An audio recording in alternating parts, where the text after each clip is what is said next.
প্রথম একটা প্রশ্ন করি। আচ্ছা বলেন তো, আমাদের যে একটা বিপরীত জাতি আছে, এটার নাম হচ্ছে জিন। কি নাম? জিন আছে না নাই? জিন বিশ্বাস করা লাগবে না লাগবে না? আচ্ছা, জিনেদের মধ্যে কোনো নবী এসেছে? আসেনি না? জিন আগে এসেছে না মানুষ আগে এসেছে? জিন আগে এসেছে। জিনেদের আল্লাহ আগে সৃষ্টি করেছে, কিন্তু জিনেদের মধ্যে নবী ছিল? কোন নাম শুনেছেন? কোন মৌলবি বলেছে যে জিনেরা আগে এসেছিল, দুনিয়াতে ছিল, তো তাদের মধ্যে কি কোনো নবী পাঠানো হয়েছিল? না, জিনেদের মধ্যে কোনো নবী পাঠানো হয়নি। নবী কেবল মাত্র মানুষ হতে হবে নবী হতে গেলে। হ্যাঁ, ফেরেশতাদের মধ্যেও নবী রাসূল আছে। তাহলে জিনেদের নবী কে গো? বলেন তো দেখি। জিনের নবী, জিনের নবী কে? দেখেছেন? তাহলে এই ভুলগুলো যদি আমরা ছুটিয়ে না দিই, অসুবিধা আছে না? বলছে জিনের নবী সুলাইমান আলাইহিস সালাম। না, জিনের নবীও হচ্ছে আমাদের নবী মুহাম্মদুর রাসূলুল্লাহ। জোরে বলেন সাল্লাল্লাহু আলাইহি ওয়াসাল্লাম। আমাদের নবী কে যে? তো আমাদের নবী হচ্ছে মুহাম্মদুর রাসূলুল্লাহ সাল্লাল্লাহু আলাইহি ওয়াসাল্লাম। আচ্ছা বলেন তো, ফেরেশতার নবী কে? ফেরেশতা তো আল্লাহর সৃষ্টি, নূরি মাখলুকাত। এই ফেরেশতার নবী কে? তো ফেরেশতার নবী আমার নবী মুহাম্মদ সাল্লাল্লাহু আলাইহি ওয়াসাল্লাম। জোরে বলেন সুবহানাল্লাহ। এখন বলছেন এগুলো আমাদের নবী। আচ্ছা বলেন তো, হিন্দুদের নবী কে? বেরেনাজি উপস্থিত করবেন। হিন্দুদের নবী কে? খ্রিস্টানের নবী কে? তো বলবেন খ্রিস্টানরা তো নবী মানে যিশুকে। দেখেন, হিন্দু, খ্রিস্টান, জৈন, দালিত, আদিবাসী থেকে নিয়ে যত আল্লাহর সৃষ্টি আছে, সকলের তরে নবী হচ্ছে আমার নবী। জোরে বলেন সুবহানাল্লাহ। কারণ আমার আল্লাহ পাক আপনার বর্ণনা দেয়, ওগো আমার নবী শুনে রেখে দিন, আমি আল্লাহ পাক আদম নবী আলাইহিস সালাম থেকে নিয়ে ঈসা নবী পর্যন্ত যত নবী পাঠিয়েছি, আমি আল্লাহ কোন নবীকে কোন কাফিলার উপর নবী বানিয়েছিলাম, কোন নবীকে আমি আল্লাহ কোন বংশের উপরে নবী বানিয়েছিলাম, কোন নবীকে আমি আল্লাহ কোন শহরের উপর নবী বানিয়েছিলাম, কোন নবীকে আমি আল্লাহ পাক কোন গোত্রের উপর নবী বানিয়েছিলাম। আমার আল্লাহ বলে আমার নবী, তবে আমি আল্লাহ পাক আপনাকে কোন শহরের নবী বানাই না, আপনাকে কোন কাফিলার নবী বানাই না, আপনাকে কোন গোত্রের নবী বানাই না, আপনাকে কোন এলাকার নবী বানাই না। আমার নবী আদম নবী থেকে নিয়ে ঈসা পর্যন্ত আমি আল্লাহ পাক নবী পাঠিয়েছি, তাদেরকে কাফিলা, গোত্র, শহর, এলাকার প্রতি নবী বানিয়েছিলাম। কিন্তু নবী গো, আমার নবী শুনে রেখে দিন, আমি আল্লাহ পাক আপনাকে সমগ্র কায়নাতের জন্য আমি আল্লাহ পাক নবী বানিয়েছি। জোরে বলেন সুবহানাল্লাহ। যেমন করে আপনি বললেন মানুষের নবী আমাদের নবী মুহাম্মদুর রাসূলুল্লাহ সাল্লাল্লাহু আলাইহি ওয়াসাল্লাম, জিনের নবী মুহাম্মদুর রাসূলুল্লাহ সাল্লাল্লাহু আলাইহি ওয়াসাল্লাম, ফেরেশতার নবীকে উত্তর হবে মুহাম্মদুর রাসূলুল্লাহ সাল্লাল্লাহু আলাইহি ওয়াসাল্লাম। এমন করে হিন্দু, জৈন, খ্রিস্টান, দলিত, আদিবাসী থেকে নিয়ে পৃথিবীর জমিনে যত সম্প্রদায় মানুষ আছে বলেন, সকলের তরে নবীকে আমার আল্লাহ ক্লিয়ার এলান দিয়ে বলেন, ওয়ামা আরসালনাকা ইল্লা রাহমাতাল লিল আলামিন। আমার নবী শুনে রেখে দিন, আমি আল্লাহ পাক আলামের জন্য, সমগ্র আমার সৃষ্টির জন্য আপনাকে নবী বানালাম। শুধু যে মুসলমানের জন্য রহমত বানিয়েছি তা নয়, সকলের তরে আপনাকে রহমত বানিয়েছি। বুঝা গেল, যেমন আমার নবী মুসলমানদের জন্য রহমত, অনুরূপ অন্য জাতির জন্য আমার আল্লাহ বলছে আপনি রহমত। তো আমার নবী সকলের তরে নবী করে আমার আল্লাহ পাক এই নবীকে দুনিয়ার জমিনে পাঠিয়েছে। এখন যদি আমি প্রশ্ন করি, আচ্ছা বলেন তো আল্লাহর নবীকে?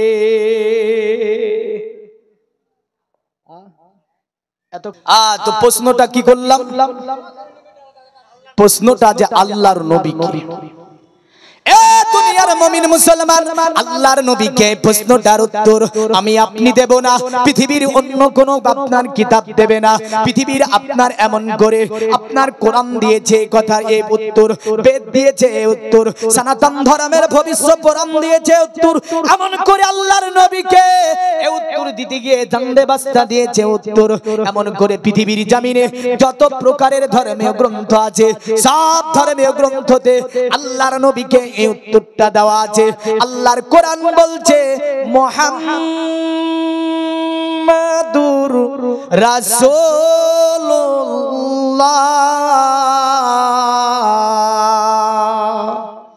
জোরে জোরে জোরে জোরে আরো জোরে বলুন সুবহানাল্লাহ। এমন জোরে মারবেন যে এদিক ওদিকে যারা ঘুরে তাদের কানে গিয়ে লাগে, বুঝলেন? কারণ তাদের কানে গিয়ে না লাগলে ওরা আসবে না। তবে আমি বলবো এই দিকটা যেহেতু ভরে গিয়েছে, পুরি এই সাইডে একটা চট পিছিয়ে দেন, আর কিছু মানুষ এই দিকে এসে যাবেন, টুকটুক করে যদি এসে যান মানুষ ধরে যাবে। হ্যাঁ, তা আল্লাহর নবীকে উত্তরটা কে দিয়েছে? আল কোরআন, যে মুহাম্মাদুর রাসূলুল্লাহ, মুহাম্মদ হচ্ছে আল্লাহর রাসূল। জোরে বলেন সুবহানাল্লাহ। মুহাম্মদ হচ্ছে আল্লাহর রাসূল। এখন এই যে মুহাম্মদ আল্লাহর রাসূল, তাকে পাঠানোর পিছনে কারণটা কি ছিল? খুব মনোযোগ। দুনিয়ার মুমিন মুসলমান মনে রেখে দেবেন, পৃথিবীর জমিনে আমার আল্লাহ পাক নবীদেরকে পাঠায় একটা কাজের জন্য, যেটা দ্বীনে ইসলামকে প্রচারের জন্য, দ্বীনে ইসলামকে কায়েম করার জন্য, এক আল্লাহর ইবাদত পৃথিবীতে প্রতিষ্ঠিত করার জন্য, এক আল্লাহর আপনার ইবাদত পৃথিবীতে কায়েম করার জন্য আমার আল্লাহ পাক সব নবীকে ইসলামের মধ্যে দীক্ষিত করে পাঠিয়েছে। তবে তাজ্জব লাগে আমার সমাজে কিছু আপনার ব্যক্তি যারা মাথায় টুপি দিয়েছে, মুখে দাড়ি রেখেছে, বড় জুব্বা একটা পরেছে, পড়ার পরে স্টেজে বসে বলে ইব্রাহিম নাকি আপনার কি ছিল? ইহুদি ছিল। ঈসা নবী নাকি ইহুদি ছিল। যদি জাতি আপনার এই মাথায় টুপি আর মুখে দাড়ি বড় জুব্বা না থাকতো, জুতা ভিজিয়ে মুখে মারতো। ভুল বললাম না ঠিক বললাম? যে মাথায় টুপি আর মুখে দাড়ি আর এত বড় জুব্বা গায়ে দিয়ে ওই কথাটা যদি প্যান্ট স্যুট পরে বলতো যে ইব্রাহিম নবী ইহুদি ছিল, ঈসা নবী ইহুদি ছিল, মুসা নবী ইহুদি ছিল, তাহলে জুতাকে মানুষ ভিজে ভিজে মুখে মারতো যাতে লাগে ভালো হবে। কিন্তু মারতে পারেনি কেন? ওই যে একটা সাইনবোর্ড আছে না, ঘৃণা করেছে, ঘৃণা করে উঠে চলে গিয়েছে। আল্লাহ পাকের কোরআন সূরা আলে ইমরানে বলছে কোন নবী ইহুদি ছিল না, সব নবী ইসলামের মধ্যে ছিল। জোরে বলেন সুবহানাল্লাহ। সব নবী ইসলামের মধ্যে ছিল। আর কোথা থেকে সিস্টার কি কি আসলো? এসে আমার সমাজের যুবক জেনারেশন যারা এদের আপনার ব্রেনকে ধুলাই করে দিল। এরা এদের ব্রেনটা ধুলাই হচ্ছে কেন? আজ যদি দেখতে যাই আমার সমাজ থেকে, আমার সমাজের মধ্যে কিছু যুবক ছিটকে গিয়ে মসজিদের মধ্যে দেখা যায় যে আপনার 100 মুসল্লি, তার মধ্যে আপনার 2 জন ছেলে আপনার কি বলছে বলে 98 জন নাকি আপনার হাত বাজছে নাভির নিচে, আর এ বাজছে একদম এইভাবে। লজ্জা থাকা দরকার ছিল যে 98 জন বাজছে নাভির নিচে আর এ বাজছে বুকের ওপরে। লজ্জা করা দরকার না? 98 জন আমিন আসতে বলে আর এই 2 জন জোরে আমিন বলছে যে আমরাই নমাজি আছে আর কেউ নমাজি নাই। দেখ লজ্জা বলে কিছু থাকা দরকার ছিল এই জায়গাটাই। হ্যাঁ, রাগ নেবেন না। আসি, আমার নবীজি সাল্লাল্লাহু আলাইহি সাল্লাম দুনিয়াতে কেন আসলেন? প্রতিজন নবী দ্বীনে ইসলামী কায়েম করার জন্য এসেছিল। জোরে বলেন সুবহানাল্লাহ। সুবহানাল্লাহ। এই দুনিয়ার মুমিন মুসলমান, যার কারণে ইব্রাহিম আলাইহিস সালাম আল্লাহকে বলছো, গো আমার আল্লাহ, দুনিয়ার জমিনে তুমি নবীদেরকে পাঠিয়েছো একমাত্র তোমার দ্বীন কায়েম করার জন্য, তোমার দ্বীনে ইসলাম প্রতিষ্ঠিত করার জন্য। তোমার দ্বীন পৃথিবীতে কায়েম করা যায়নি, কারণ ইতিপূর্বে আমার আল্লাহ পাক কোন নবীকে দিয়ে 500 বছর ইসলাম কায়েম কায়েম করার জন্য তারা দাওয়াত দিয়েছে। কোন নবী 950 বছর ধরে দাওয়াত দিয়েছে, কোন নবী 1000 বছর ধরে তার ইসলামের কাজ করেছে, কোন নবী 200 বছর ইসলামের কাজ করেছে, কোন নবী 300 বছর ধরে ইসলামের কাজ করেছে, কিন্তু ইসলামের কোন রূপ পায়নি।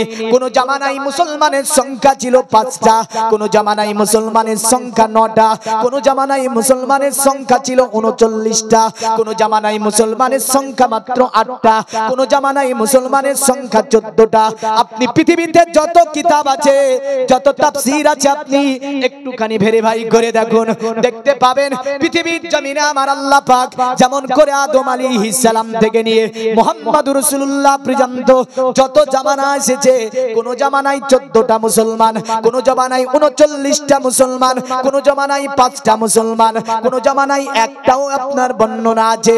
যার কারণে ইব্রাহিম আল্লাহকে বলছে, ওগো আমার আল্লাহ, পৃথিবীর জমিনে তুমি এমন একজন নবীকে পাঠিয়ে দাও, এমন একজন রাসূলকে পাঠিয়ে দাও, যে নবীটা দুনিয়ার জমিনে আসার পরে তোমার দিন কায়েম করে দেবে, তোমার কিতাব মানুষকে পড়িয়ে দেবে, তোমার কিতাব মানুষকে শিখিয়ে দেবে, তোমার কিতাব মানুষকে জানিয়ে দেবে, তোমার দিনে ইসলামকে কায়েম করে দেবে। এমন সুন্দরতম একজন নবী তুমি দুনিয়ায় পাঠিয়ে দাও। আল্লাহ হুম্মা সাল্লাল্লাহু সাইয়্যিদিনা মাওলানা ওয়ালা আলি সাইয়্যিদিনা মাওলানা মুহাম্মদ। আরে পড়ো গো কোরআন মধুর বাণী, দিয়ে মন প্রাণ অন্তর তোমার সদা হবে, পড়িলে কোরআন। জোরে বলেন সুবহানাল্লাহ। আওয়াজ বলবেন না। আমি আসছিলাম দ্বীনে ইসলাম কায়েম কি করে হয়েছে, বা নবীগণ এসে কি করেছে, তাদের কাজ কি ছিল। আরে ও যো করো কোরআন খোলো, কাবার দিকে বসে আরে ধীরে ধীরে পড়ো কোরআন, জীবন কাটবে সুখে। পড়ো গো কোরআন মধুর সুরে, দিয়ে মন প্রাণ অন্তর তোমার সদা হবে, পড়িলে কোরআন। জোরে বলেন সুবহানাল্লাহ। আর একটু জোরে বলতে হবে সুবহানাল্লাহ। সুবহানাল্লাহ। ইব্রাহিম আল্লাহকে বলল, আল্লাহ দুনিয়াতে অনেক নবী তুমি পাঠিয়েছো, দ্বীনে ইসলাম কায়েম হয়নি। ওগো আমার আল্লাহ, তোমার কাছে আমি ইব্রাহিম একটা জিনিস আমি চাইবো। আবার আল্লাহ বলছে, ইব্রাহিম কারণ তুমি যে জিনিস চাইবে সেটাই তোমাকে আমি দেব, কারণ দুনিয়াতে তুমি আমার এমন একটা কাজ করেছো। এই ইব্রাহিম, তুমি আমার কাবা ঘরকে নির্মাণ করেছো, এর মুজরি স্বরূপ তুমি যা চাইবে আমার কাছে আমি আল্লাহ তোমাকে সেটাই দেব। এই ইব্রাহিম বলো, তুমি আমার কাছে রাজত্ব নেবে, টাকা পয়সা নেবে, জমি জায়গা নেবে, কি নেবে তুমি বলো? ইব্রাহিম বলে, আল্লাহ দুনিয়াতে তোমার কাছে টাকা পয়সা নেব না, জমি জায়গা নেব না, রাজত্ব আমি ইব্রাহিম নেব না। আমার আল্লাহকে ইব্রাহিম বলছে, ওগো আমার আল্লাহ, আমি ইব্রাহিম যেটা চাইবো সেটা কি দেবে? আল্লাহ বলছে, হ্যাঁ ইব্রাহিম বলো কি নেবে তুমি?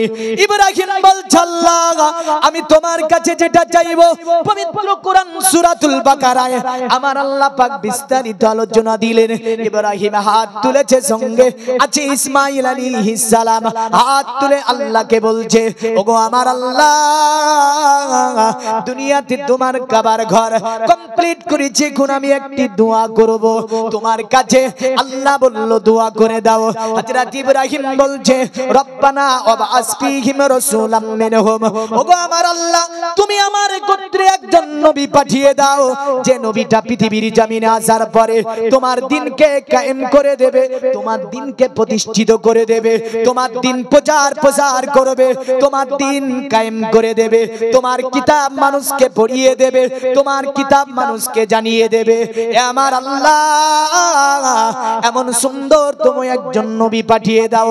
আমার আল্লাহ বলেছিল ইব্রাহিম, আমার নবী ইব্রাহিম শোনো, আমি আল্লাহ তোমার দোয়াকে কবুল করে নিলাম, আর তোমার সঙ্গে হাত তুলেছে যিনি, যার নাম ইসমাইল আলাইহিস সালাম, আমি ইসমাইলের গোত্রে একজন নবীকে পাঠিয়ে দেব। সুবহানাল্লাহ। যার কারণে নবীজি বলতেন আনা দাওয়াত ইব্রাহিম, আমি হচ্ছি ইব্রাহিমের দোয়া। জোরে বলেন সুবহান। আমি হচ্ছি ইব্রাহিমের দোয়া। তা আমার নবী সাল্লাল্লাহু আলাইহি সাল্লাম তিনি বলছেন ওয়াবাশারতু ঈসা, আর ঈসা নবীর সুসংবাদ, মানে তিনি সুসংবাদ দিলেন গোত্রকে। একটা হাদিসে আছে যে ওয়া দাওয়াত ইব্রাহিম ওয়াবাশারতু ঈসা, আমি হচ্ছি ইব্রাহিমের দোয়া আর ঈসা নবীর খুশির সংবাদ, সুসংবাদ। কারণ ঈসা নবী যেটা বলেছিল পবিত্র কোরআনে এটাও এভাবে আছে। ঈসা নবীকে হাওয়ারি তার সাহায্যকারী গোত্র সংখ্যা ছিল 12 জন। কতজন ছিল? সংখ্যা ছিল 12 জন। ইনারা জিজ্ঞাসা করছে আল্লাহর নবী ঈসা পৃথিবীর জমিনে আল্লাহ পাক আপনাকে নবী বানিয়ে পাঠিয়েছে, আপনার উপরে একটা কিতাব নাজিল করেছে, কিতাবটার নাম হচ্ছে ইনজিল শরীফ। এই নবী ঈসা পৃথিবীতে আপনি প্রথম নবী, নাকি আপনার পরে পৃথিবীতে আর কোন নবী আসবে? পৃথিবীতে আপনি কি শেষ নবী, নাকি আল্লাহ এই ধরাতে আর কোন নবী রাসূল পাঠাবে? ঈসা নবী বলল আমার সম্প্রদায় শোনো, আমি ঈসা নবী পৃথিবীতে শেষ নবী নয়, আমার পরে এই ধরাতে একজন নবী আসবে। ঈসা নবী যেটা বলেছিল আমার আল্লাহ পাক ডাইরেক্ট কোরআনে বলে দিয়েছে। জোরে বলেন সুবহানাল্লাহ।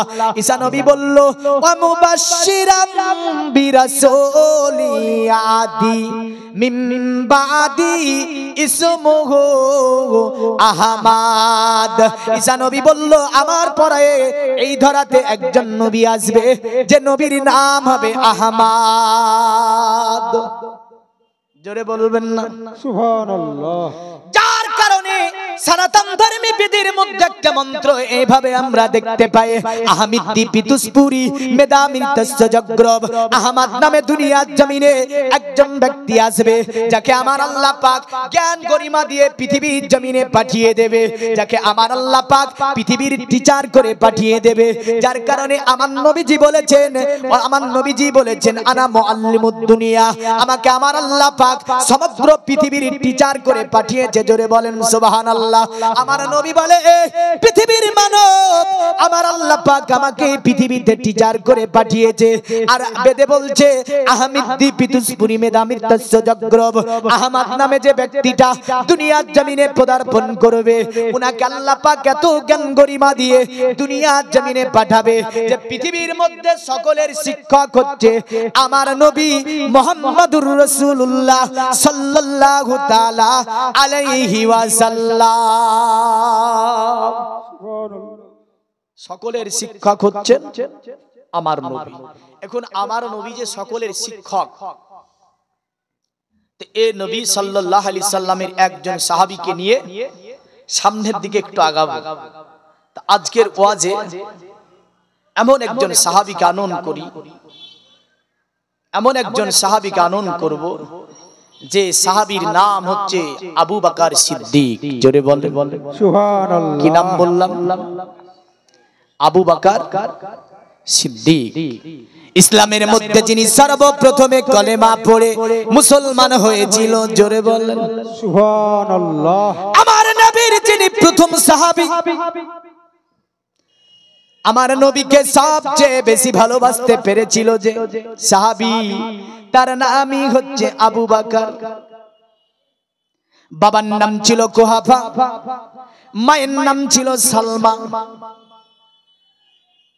মক্কাতুল মুকাররমার বিখ্যাত একটি গোত্র তামিম গোত্রে জন্মগ্রহণ করছে। জোরে বলেন সুবহানাল্লাহ। একটা তামিম গোত্রে তিনি জন্ম নিচ্ছেন। আমার নবীজি জন্মগ্রহণ করছেন 570 খ্রিস্টাব্দে।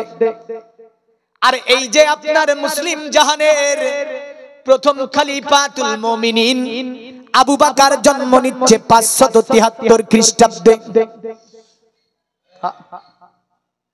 বা কোন বর্ণনায় 72-এর ঘটনাও সংঘটিত রয়েছে। 2 এত 3 বছরের নবীজির ছোট ছিল, আল্লাহর নবীর 2 এবং 3 বছরের ছোট ছিল। এখন আমি আসব কিছু কথা উপস্থাপন করব। দেখেন আবু বকরের বাসপানি হাল, যুবক, বর্তমান যুবক, আর আজ থেকে 1500 বছর যুবকের অবস্থা কি, আজ থেকে 100 বছরের যুবকের অবস্থা কি ছিল, আর বর্তমান যুবকের অবস্থা কি রয়েছে। দেখেন এখন যদি এই চাচা একটা চশমা লাগায়, একটা প্যান্ট পরে ইন করে রাস্তা রাস্তা যায়, লোকে হাসবে না? হাসবে না গো? স্টাইল মারলে।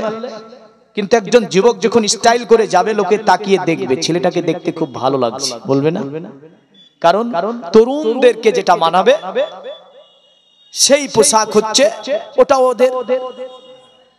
যেমন ওই তরুণকে সকলে ভালোবাসে বা সকলে তাকিয়ে দেখে, অনুরূপ আমার আল্লাহ তরুণকে বেশি ভালোবাসে। জোরে বলেন সুবহানাল্লাহ।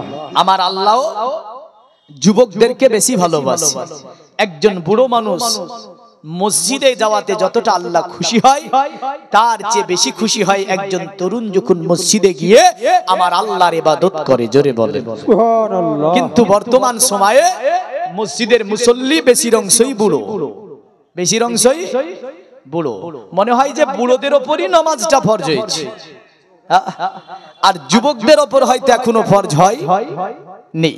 মনে হচ্ছে যে দাড়ি রাখা বুড়োদের ওপরই ফরজ হয়েছে, আর যুবকদের ওপরে হয়নি। তাই তো দাড়ি কেটে ফেলে না? কাটতে কাটতে কাটতে কাটতে কাটতে কাটতে দেখুন দেখে যে আমার আর কিছু নাই, বুঝলেন? যখন আর কিছু নাই তখন রেখেছে দাড়ি, মানে ওর যৌবন একদম শেষ, তখন রাখছে দাড়ি। আল্লাহ তো দেখতে পাচ্ছে না, পাচ্ছে না? আল্লাহ জানে না আপনার অন্তরের কথা? জানে তো। আপনি কি করছেন তাও তো আল্লাহ দেখছে। তাহলে আসি আবু বকর সিদ্দিক কে ছিল। কথা একদিন আপনার সালমাকে ডেকে বলল, এ আমার স্ত্রী, আমাদের বাচ্চাকে সাজিয়ে দাও। এই বাচ্চাটাই ছিল আবু বকর সিদ্দিক আকবর রাদিয়াল্লাহু তাআলা আনহু। মাত্র 8 বছরের বালক আপনার কুহাফা বলছে, আমার স্ত্রী সালমা, আমার বাচ্চাকে সাজিয়ে দাও। সালমা বলেছিল, ওগো আমার স্বামী, বলুন আমাদের বাচ্চাকে আপনি কোথায় নিয়ে যাবেন? সালমাকে বলল, এ সালমা, এ সালমা, আমি বাজারের দিকে যাব, বাজারের দিকে আমাদের বাচ্চাকে আমি ঘুরে নিয়ে বাড়াবো। সালমা সুন্দর করে নিজের ছেলে আপনার আবু বকরকে সাজিয়ে দিল। যখন বাচ্চার বয়স 8 বছর, দুনিয়ার মুমিন মুসলমান একটুখানি মনোযোগ আনবেন। আবু বকর হাতটাকে বাচ্চার ধরেছে, আপনার কুয়াফা বাচ্চার হাতটাকে ধরেছে। বাচ্চার হাতটাকে ধরার পরে গুটি গুটি গুটি গুটি গুটি গুটি করে বদলেন চলে যায়। দেখবেন আমাদের মুসলমান ধর্মে যখন রাস্তা দিয়ে চলাফেরা করব, আমাদের আপনার চরিত্র, আমাদের আদর্শ, আমাদের সভ্যতা হচ্ছে, নবীজি বললেন এক মুসলমান দ্বিতীয় মুসলমানকে সালাম দেবে। কি করবে? এক মুসলমান আর এক মুসলমানকে সালাম দেবে। দেখেন মুড়ি দিচ্ছে মনে হয়, টুকটুক করে চাপাবেন আর ইনশাআল্লাহ ওয়াজ চলবে। আমি অন্য জায়গায় দেখতে পাই না মুড়ি, কিন্তু এখানকার কমিটি গুলো খুব ভালো গো, যে আপনাদেরকে মুড়ি দিচ্ছে। কারণ ভোগ লাগলে ধরবে না ওয়াজ, না ধরবে? খিদা এমন একটা জিনিস, বুঝলেন, যে রাসূলুল্লাহ বলছেন, দেখা যাচ্ছে যে নামাজ ও খোদা কোনটা আগে করবে? বলে আগে খোদা নিবারণ করো, তারপরে নামাজ পড়ো। জোরে বলেন সুবহানাল্লাহ। কারণ আপনি নামাজে দাঁড়িয়ে খাই খাই করলে তো হবে না, না হবে? তাহলে ওয়াজে বসে খোদা যদি লাগে তাহলে খুদা আগে হবে। তাই দেখেন কমিটি, সুন্দর কমিটি, যুবক তরুণ, এদের জন্য আল্লাহর কাছে দোয়া করি, মুনাজাত করি, আল্লাহ এদেরকে হেফাজত করে, দ্বীন ইসলামে কায়েম করে, এমন করে পৃথিবী পৃথিবীতে দ্বীন ইসলামের পথে চলার তৌফিক এনায়েত করে। সকলে বলুন আল্লাহুম্মা আমিন। আরো জোরে বলেন। তাহলে যেহেতু দিয়ে দিয়েছে নাস্তা, নাস্তাটা বন্টন হোক, ওয়াজের বিঘ্ন ঘটবে। দুটি মানকাবাত পড়ি এর মধ্যে, হ্যাঁ না? কারণ ওয়াজের বিঘ্ন ঘটলে ওয়াজ মিলাতে পারবো না। দুটি মানকাবাত। খুশবু খুশবু मीठा मीठा दयार नबीजिर नाम रोजा फुलेर बागान रोजा फुलेर बागान जोरे बोलें सुबहानाल्लाह और एकटू जोरे बोलें सुबहानाल्लाह सुबहानाल्लाह कारण महफिलेर सकले बोलছে না চালাকি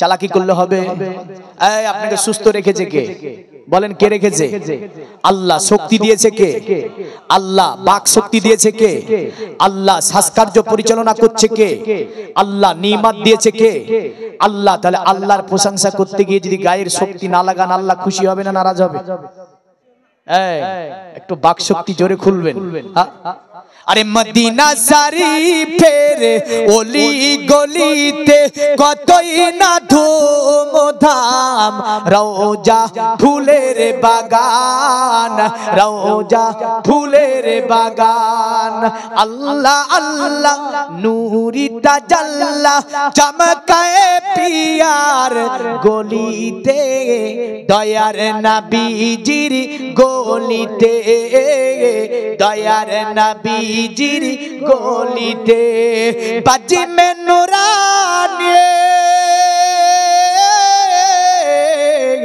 बाजी में नूरानी रात नूरानी देखो जन्नतेर बागान ये मुर्शिदाबादेर मानुष बुझलेन एमन खतरनाकेरा যে সুবহানাল্লাহ আলহামদুলিল্লাহ এরা কোথায় বলতে হয় তাও জানেন না সবাই হ্যাঁ একটা বক্তব্য আদ করতে বললেন ফেরাউন আল্লাহ দাবি করেছে তো নিশ্চয়ই সুবহানাল্লাহ এখানে বলছে সুবহানাল্লাহ আরে ফেরাউন আল্লাহ দাবি করেছে কেনে কি বলতে হবে নাউজুবিল্লাহ বলতে হবে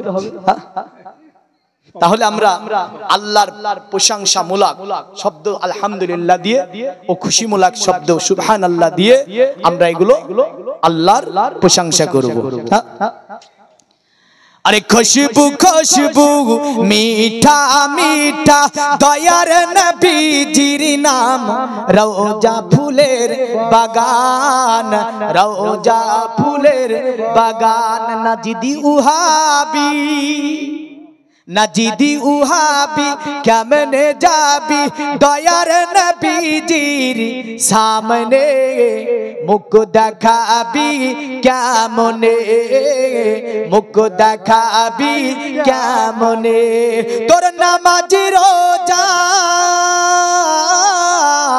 तोर नामाज रोजा सभी बातिल जाबी जहन्नाम रोजा फुलेर बागान रोजा फुलेर बागान खुशबू खुशबू मीठा मीठा दयार नबीजिर नाम रोजा फुलेर बागान আমরা যখন চলবো আমার নবীজি শিক্ষা দিচ্ছেন এক মুসলমান দ্বিতীয় মুসলমানকে সালাম দেবে দাও হয়তো হয় ও ভাবে যে আমি হাজি আমি কেন ওকে সালাম দেব ও আমারই সালাম দে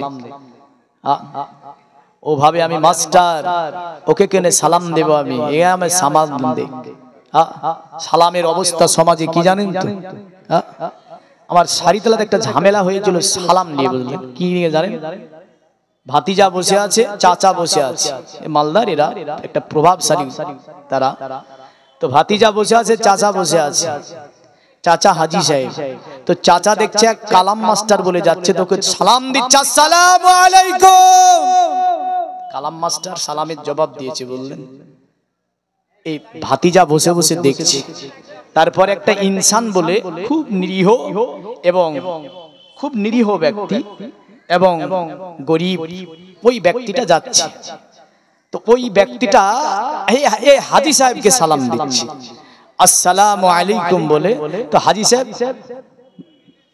মুখটাকে নড়িয়ে দিয়েছে, শুধু কি করেছে, থুতনিটাকে ওপর থেকে নিচে নামিয়ে দিয়েছে, মানে ওয়ালাইকুম সালামটা জোরে বলেনি। তখন এ ভাতিজা বলছে, চাচা আপনি তো কালাম মাস্টারকে দেখে বেশ জোরে সালাম দিলেন, আর ইনসান এসে যখন আপনারে সালাম দিল তো জবানের কথাটা বেরালো না। তো ওখানে পড়েছিল লাঠি, বুঝলেন, একটা লাঠি দিয়ে দুই সার। তো এই অবস্থা হবে না তো সালামের, না, সালাম একে অপরকে দেবে। তো আবু বকর যাচ্ছে, আবু বকরকে নিয়ে যাচ্ছে কুহাফা, বাচ্চা ছেলে।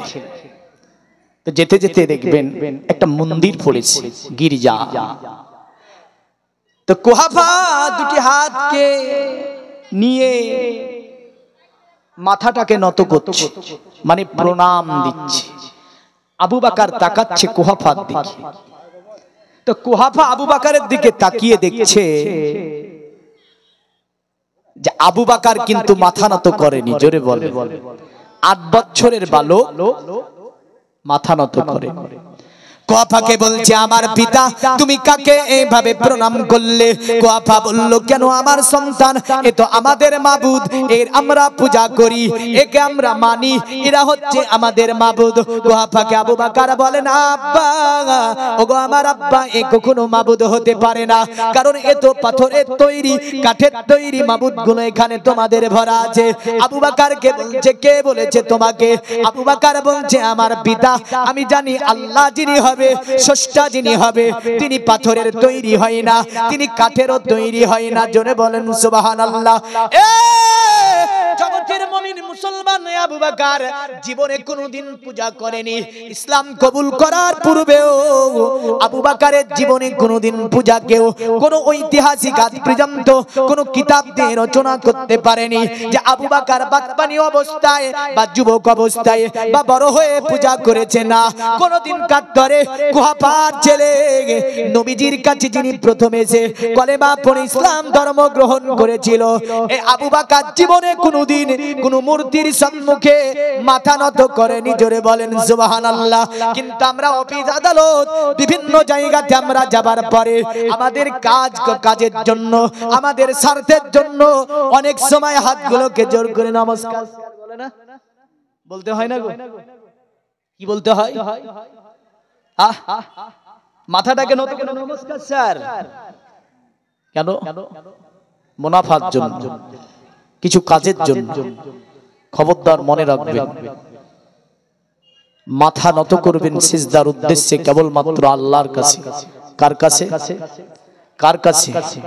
মাথা নত করবেন সিজদা উদ্দেশ্যে কেবল আল্লাহর কাছে। আল্লাহ ছাড়া অন্য কাউকে সিজদা করা যাবে? যাবে না, আল্লাহ ছাড়া অন্য কাউকে সিজদা করা যাবে না। তো দেখেন বাচ্চা ছেলে, বাবা মাথা নত করে দিয়েছে, তো বলছে কারে মাথা নত করো? বলে এগুলো মাবুদ। আবু বকর বলছে মাবুদ কি করে হয়? এরা মাবুদ কি করে হয়? এই পৃথিবীর মুমিন মুসলমান মনে রাখবেন, আবু বকরের কথা শুনে কুহাফা বলে, এ আবু বকর তুমি কি বলতে চাও? মনে রেখে দেবেন ওই সময়তে কাবা মুআজ্জামা যেটা, কাবা ঘর যেটা, এই ঘরের ব্যাপারে আমার আল্লাহ পাক কোরআনুল কারীমে বিভিন্ন জায়গায় বলেছে। যেমন আমার আল্লাহ বলেছে, ইন্না আওয়ালা বাইতি উজিয়া লিন-নাসি লাল্লাযী বিবাক্কাতা মুবারাকাও ওয়া হুদাল লিল-আলামিন। আমি আল্লাহ পৃথিবীর জমিনে সর্বপ্রথম ঘর বানিয়েছি কাবা। জোরে বল সুবহানাল্লাহ। এটা বড় বরকতপূর্ণ ঘর, মানুষের জন্য এটা হেদায়েতের দিশারি। আমার আল্লাহ বলে এটাকে আমি আল্লাহ পৃথিবীর কেন্দ্রস্থান স্থাপিত করেছি, যাতে করে পৃথিবীর মানব দিক নির্ণয় করতে পারে। এই কাবা মুআজ্জামার মধ্যে কতটা বুতের সংখ্যা ছিল? 360টা। কটা? 360টা বুতের সংখ্যা ছিল। শুধু এটা ইসলামের ঐতিহাসিক বলেনি, তাদের আপনার অথর্ব বেদের মধ্যে একটা মন্ত্র এইভাবে লিখেছে তারা। অতএব যে সময় কাবা মুআজ্জামার মধ্যে 360টি আপনার বুত ছিল। কাম্মিস্তিতি হুতুঙ্গানা প্রাপন্ন দেবতা তং তং নামাস্তাই প্রাকিতা নেতা সাবা। যখন মুহাম্মদ দুনিয়ার জমিনে পদার্পণ করে, তিনি ইসলামের দাওয়াত দেয়, এক আল্লাহর ইবাদতের কথা বলে, ওই সময় কাবার মধ্যে বুতের সংখ্যা ছিল 360টি। আর এই 360টি বুতকে যিনি কাবা থেকে বের করেছিলেন, কাবা মুআজ্জামাকে পরিষ্কার করেছিলেন, তিনি আব্দুল্লাহ ছেলে মুহাম্মাদুর রাসূলুল্লাহ সাল্লাল্লাহু তাআলা আলাইহি ওয়াসাল্লাম। তো কুহাফা বলছে আপনার আবু বকরকে, আবু বকর তুমি কি বলতে চাও? আবু বকর বলেছিল, আব্বা আমার পিতা মাবুদ কখনো এতই হবে না, এতটা যে মূর্তি আছে, কারে কে মাবুদ মানে? কুহাফা বলে কেন মাবুদ কেন এতটা হবে না? আবু বকর বলে আমার পিতা শুনে রেখে দাও, মাবুদ যিনি হবে তিনি এক হবে, মাবুদের দ্বিতীয় হয় না। কারণ এই যে সৃষ্টি ভূমণ্ডলকে স্রষ্টা যিনি চালাচ্ছেন, তিনি সৃষ্টিকে যিনি চালাচ্ছেন তিনি এক স্রষ্টা। কারণ এক স্রষ্টা ছাড়া এই পৃথিবী কখনো চলতে পারে না। জোরে বলেন সুবহানাল্লাহ। এ নিয়ে যদি পবিত্র কোরআন দেখেন যে আল্লাহ কটা হবে, কোরআন বলছে এইভাবে, আল্লাহু লা ইলাহা ইল্লাহু, উনি আল্লাহ যিনি ছাড়া আর কোনো ইলাহ নাই। জোরে বলবেন না সুবহানাল্লাহ। তিনি নিজের চিরজীবী, অন্যদেরকে অধিষ্ঠিত করে রেখেছেন। বলবে আপনার অন্য ধর্মের মানুষ বলবে এটা তো মুসলমান ধর্মের কথা, কিন্তু আমাদের ধর্মে তো 360টি ভূত আছে। পৃথিবীর মুমিন মুসলমান চ্যালেঞ্জ করলাম, পৃথিবীতে কোন ধর্মের কিতাবের মধ্যে 360টি মূর্তির কথা বলা হয়নি, 360টি মাবুদের কথা বলা হয়নি। কারণ মাবুদের কথা বলতে গিয়ে যেমন করে আপনার বেদের মধ্যে বলেছে, শোন মাবুদ যেটা হবে সেটা একই হবে। মাবুদ আপনার কটা হবে তারা এইভাবে বলেছে, শুনে রেখে দে, মাবুদ যেটা অতএব যিনি হবে তিনি একই হবে। তাই তারা বলছে একং ব্রহ্মদত্ত নাহি না দত্ত কিঞ্চং একং আদ্দত্তং, না দ্বিতীয় না তৃতীয়, চতুর্থ না পঞ্চমে, না পঞ্চম না ষষ্ঠম, সপ্তম না পঞ্চমে, না অষ্টম না নবম, দশম না পঞ্চমে। অতএব আল্লাহ যিনি হবে তিনি এক হবে, তার দ্বিতীয় হবে না, তার তৃতীয় হবে না, তার চতুর্থ হবে না, তার পঞ্চম হবে না, তার ষষ্ঠম হবে না, তার সপ্তম হবে না, তার অষ্টম হবে না, তার নবম হবে না, তার দশম হবে না। জয়তং বিদুমে কে বৃতং বেদ, তাকে যারা এক বলিয়া যায় একক বলিয়া জানিবে, তাহারাই আমার আল্লাহকে পেয়ে যাবে। সুবহানাল্লাহ। এটা বেদও বলল আল্লাহ এক, কোরআনও বলেছে আল্লাহ এক। তো এই যে আল্লাহর যে পরিচয়, সেটা শুধু যে কোরআন দিয়েছে তা দেয়নি, অন্য ধর্মের মধ্যে আল্লাহর পরিচয় দেওয়া হয়েছে। আর এই 360টি বুতকে নিয়ে পবিত্র কোরআন সূরা আলে ইমরানের আয়াত নাজিল হচ্ছে এইভাবে। যেহেতু 360টি বুতের কথা বললাম, তারা যখন 360টি বুতের ইবাদত করত, কারো নাম রেখেছিল আপনার লাত, কারো নাম রেখেছিল উজ্জা, কারো নাম রেখেছিল আপনার মানাত, কারো নাম রেখেছিল হানাত, কারো নাম রেখেছিল সানাত, কারো নাম রেখেছিল জানাত। বুতের নাম। কেউ লাতের পূজা করত, কেউ মানতের পূজা করত, কেউ আপনার উজ্জার পূজা করত, কেউ বালার পূজা করত, কেউ বাক্কার পূজা করত, কেউ এমন করে আপনার জানাতের পূজা করত, কেউ মানাতের পূজা করত। ওই সময়তে আপনার আমার নবী তাদেরকে বলল, আরবের মানুষ তোমরা এদের কেন পূজা করো? এদের সম্মুখে কেন পশু বলি দাও? এদেরকে কেন তোমরা পূজা দাও? এদের সম্মুখে কেন মাথা নত করো? এগুলো তো পাথরের তৈরি, এগুলো তো মাটির তৈরি, এগুলো তো হাতের লোহার তৈরি, এগুলো তো তামার তৈরি, এগুলো তো কাঠের তৈরি। তখন তারা বলল, এ নবী আপনি কোন আল্লাহর কথা বলতে চান, কোন আল্লাহর কথা বলতে চান? এগুলো কি তাহলে আল্লাহ নয়?